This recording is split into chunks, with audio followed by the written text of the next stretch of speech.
नमस्कार, मैं अलीशा मेलविन और आप देख रहे हैं न्यू राजस्थान दरा न्यूज़। भाई बहनों के पवित्र त्योहार रक्षाबंधन पर्व पर अराई के बाजार राखियों की चमक और मिठाइयों से सजी दुकान।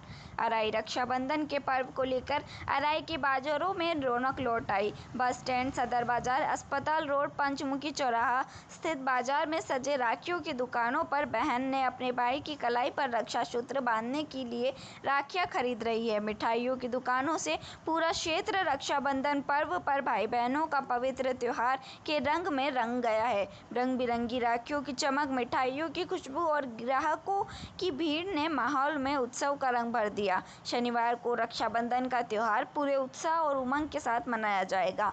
बहनें अपने भाइयों की कलाई पर रक्षा सूत्र बांधकर उनकी लंबी उम्र और सुख समृद्धि की कामना करेगी। वहीं भाई भी बहनों को उपहार देकर उन्हें सुरक्षा और स्नेह का भरोसा देंगे। Bureau report, Sanjeev Parashar.